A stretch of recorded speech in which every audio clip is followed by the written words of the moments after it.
large pink ribbon inside her home for 3 years. But not everybody was happy. Cart was shocked when she received a letter from the Homeowners Association to remove the ribbon. You know, homeowners associations, most of them aren't that bad that I've experienced, but some of them get power freaks involved who enjoy dominating everyone, and they'll do this kind of stuff. They say, we don't want to see that out your window, through your window. But again, why not have a ribbon that says, we know the New World Order is killing us. We know the government's poisoning us. We know there's a eugenics operation. We need to come up with some symbolism like that, and then we can all just identify. Maybe an upside-down flag that in the white stripes has little messages that says there is a program to poison the population. There is a program to impoverish the population. There is a program to destroy the family. There is a program to bring in world government, and it's run by the large central banks like the Federal Reserve here in the United States. And until we identify that enemy, we have no future. America and the world is occupied by the New World Order. They are the enemy. Discover the enemy or perish. And you stick the upside-down flag on everything.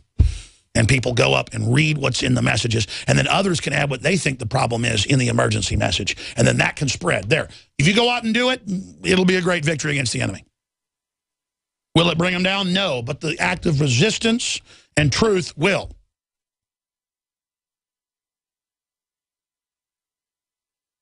You need to understand, ladies and gentlemen, this is serious, and we need to combat it at every level. All right, let me get into the situation in Russia. The toll-free number is 800-259-9231, 800-259-9231. And when I go to you at the bottom of the hour, I'm not going to make you sit there and hold. I'm going to go to you. In fact, John Harmon, this is an order. You are, just today as a test, to fade me down if I try to talk during a 60-second period. We will let the person talk for 60 seconds, and they will be hung up on. Regardless of how important their information is, that's how we'll get to a bunch of calls. Sounds good. And then I will have 15 seconds to respond, and we'll move to the next person. This will be a day long remembered. All right. Let's go ahead and get into the Russia situation. Well, here's the arrogant mobster criminal, Joe Biden. Russia is alone, naked in front of the entire world. No, you are, you criminal leech. Here's another one. Biden in Europe to reassure our allies over Russia's moves in Ukraine. Washington Post. Folks, Russia took less than 10% of the country that historically has been part of Russia. I know you know that. I know you know that. But notice the hoax calling, the media calling Obama weak and the neocons calling Obama weak. The globalists, with neocon help and NATO help, just took 90+% of the country and put their regime that will now join the EU for looting. They voted to not join the EU. Now they're going to have a Marshall Plan, emergency aid, signing them onto the debt. The EU just took 90+% of the country. Russia came in to grab their bases and gas pipelines, and they're calling it a victory for Putin, so he can then strut around in his gold palace, when in truth, this is a major defeat for Russia. That's spin for you. And then Israel and the neocons give right-wing support and cover to Obama, who's on the exact same team. That's the rest of the story. Good day. We're going to skip this network break. This is too important. I've got to cover this story now. Ron Paul. I'm going to read this whole article out of USA Today because it says it all. Very measured, very reasonable, what I've been saying for weeks. In USA Today. Ron Paul, Crimea secedes. So what? Residents of Crimea voted over the weekend on whether they would remain an autonomous region of the Ukraine or join the Russian Federation. In doing so, they joined a number of countries and regions, including recently Scotland, Catalonia, and Venice. They are seeking to secede from what they view as an unresponsive or repressive governments by 96.77%. The latter three are proceeding without much notice, while overwhelmingly Crimea vote to secede from Ukraine has incensed the U.S. and European Union officials, who are run by globalist banks, I should add, and has led NATO closer to conflict with Russia in any time since the height of the Cold War. What's the big deal? Ron Paul goes on to say, opponents of the Crimea vote like to point to the legality of the referendum, but self-determination is a centerpiece of international law. Article 1 of the United Nations Charter points out clearly that the purpose of the UN is to develop friendly relations among nations based on respect for the principle of equal rights and self-determination of peoples.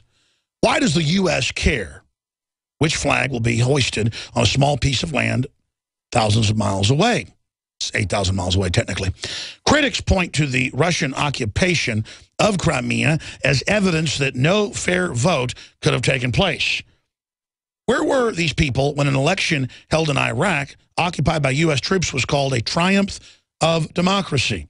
Perhaps the U.S. officials who supported the unconstitutional overthrow of Ukraine's government should refocus their energies on learning our own constitution, which does not allow the government to overthrow governments overseas or spend $1 billion to bail out Ukraine and its international creditors. Though the Obama administration applied some minimal sanctions on selected Russian and Crimean individuals, neither the U.S. nor the EU can afford significant sanctions against Russia. Global trade provides too much economic benefit to both sides. Indeed, Paul continued to write, international markets rallied on news that the sanctions would be thus far minimal. They understand that trade and economic engagement are the surest roads to peace and prosperity. Let's hope governments will follow their lead. From the Ron Paul Institute, stories also at Infowars.com. We carry all the Ron Paul Institute information, or most of it. Now, how do you spin that? We cannot believe how weak Obama is. He only backed taking over 90+% of the country and seizing it and firebombing the police stations and shooting people and overthrowing an elected government. And, I mean, how dare Obama be weak on Syria over the last 3 years, blowing up hundreds and hundreds of churches every month, murdering Christians and others en masse, funding al-Qaeda 200,000 strong to attack the country, and now we want an Air Force bombardment and total invasion of a country that did nothing. I mean, how weak of Obama. Give him 9 more peace prizes. I mean, how weak of him signing the Obamacare Act, written by Ezekiel Emanuel and the Republican Party and Democratic Party with the offshore mega banks. How dare him do that? How dare him, double and triple the prices for the foreign banks? How dare him build more abortion clinics in the black neighborhoods the New World Order wants to kill? How dare him try to disarm the American people when the big banks are the ones financing that? How dare him invade 6 different African countries in the last 7 years? Or 6 years or whatever it is. How dare him use al-Qaeda to bring down Libya? How dare him just absolutely sign on to $1 billion in aid that'll be used for the military? How dare him back NATO, arming Ukrainian troops, massing in Ukraine right now, in Ukraine, refusing to leave, saying, quote, they will battle the Russians for it. How dare him? He is weak, ladies and gentlemen. He's just totally bringing down the U.S., raping everybody of their finances, turning us over to the New World Order, and then they've got all these people running around, jumping up and down, saying he's weak. And then it's like some kind of, we're scoring when Krauthammer, who was good on a lot of subjects, comes out and says, yeah, Obama looks real weak. Dick Cheney says, he's real weak. Man, Putin's really showing us right now. I mean, we just grabbed 90+% of a country full of oil and pipelines and grain, and we're going to suck it dry right now. I mean, I tell you, Hitler got half of Poland. We would have got 90%. That's how you game people. That's how you take over right there. And the public buys it. Yeah, Putin's really tough. He's really showing us right now. There's a lot of traitors like Alex Jones and Ron Paul that don't think we should have war with Russia. Yeah, those commies, Ron Paul and Alex, yeah, they want to cut taxes down to nothing, get rid of the income tax, give the states most of the power and empower the family and get rid of the Department of Education and arm everybody. They love John Wayne and cars that go 200 miles an hour. These are some really communist people. Folks, you didn't know that I've been accused in literally hundreds of publications of being a KGB agent? Of course, back when I said that our government was funding al-Qaeda, they had the media claim that I'm a al-Qaeda sleeper cell person. Oh, yes. That's why There is something the establishment does get, though, and I've been told this, you know, in some high-level meetings. They've actually done their homework. They do this on anybody. You know, just until about 50 years ago, and this is probably discriminatory and a bad thing, but back when America really was run by Americans, you couldn't get a high-level position unless your family had been here back in 1776. That's kind of inclusive, a little bit elitist, isn't it? But if I could go be part of the societies with the elites that were in, you know, from the Mayflower. I could go be part of the, you know, Sons of the Republic of Texas. My mom could be Daughters of the Republic of Texas. Grandma is. I'm not saying I'm some hoity-toity guy, but you know, the whole point is I'm an American, and you get that through your stinking heads. And don't you ever, you scumbag traitors who are sold out to the foreign banks that are gutting this country, don't you ever tell me I work for some foreign government. And you know who you are. I dare one of these neocons to get in my face and say that I'll punch you in the nose. You understand that? You ever say that I'm not loyal to this country? Go ahead, punch me in the face. I will stomp your ass into the ground. And I don't mean to talk like this, but I am an American, 110%. And you tell me I'm not a loyal American, I will stomp you into the ground. Do you understand that? I want this country to survive. I love this country. I believe in this country. We were exceptional. And I'm sick of people signing us on to the New World Order, to world government, destroying our industry, destroying our country, poisoning our people chemically and culturally. And then you have got the nerve to sit up here and tell me that I'm not an American. You're not an American. You're a piece of trash sold out to the New World Order.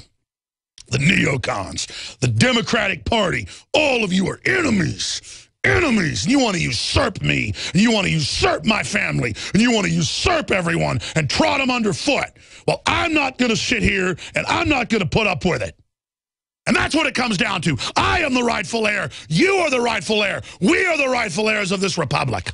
And I don't care if you just got off a boat here. If you like the Bill of Rights and Constitution, you like freedom, you don't want handouts, you don't want to be a slave, you want guns, you want to raise your own children, you don't want to abort 53 million, 54 million babies, then you are my brother. I don't care what color you are or where you're from. You want freedom? Then you're on the same side as I am. But if you want to be part of gangs and inside scams and all this crud, you're an enemy. But I do see the Russians surrounded, and I do see them being bullied and pushed around, and I see a sovereign country, just like America, under New World Order attack. And I do have solidarity with the Russians at that level, because they're being attacked by the same pack of wolves that already pulled us down and is eating our guts right now. And they're trying to pull Russia down right now. They had Russia down for 70-plus years, absolutely murdering those people by the tens of millions. And now they want to do that here. You absolutely better believe I'm on fire to not see Russia overrun by the New World Order and destroyed. Russia's trying to rebuild itself economically. As Ron Paul said at the end of his article, he says, instead, international markets rallied on news that the sanctions would be thus far minimal. They understand that trade and economic engagement are the surest roads to peace and prosperity. Let's hope governments will follow their lead. I want to compete on ideas and products. And if we beat the Russians in competition, great. You want to have competitions and see American companies in America win contracts? That's great. Then the Russians will buy our products and vice versa. I don't want to be successful in the old, ancient, barbarian, fraudulent, imperial way of just making people slaves. I want to be successful by true competition and true free will, and that's what I stand for. And that's what will build our civilization and give us a future. We have been overrun by the most dishonorable, anti-liberty, anti-human gangs the world could ever imagine, and we are in deep, deep bondage, and we are losing our genetics. They are wrecking human genetics at many levels in an irreversible way. That's on record. We are being vandalized. We are being attacked. The globalists are the ultimate criminals to dare attack the virtuous. That's where I stand.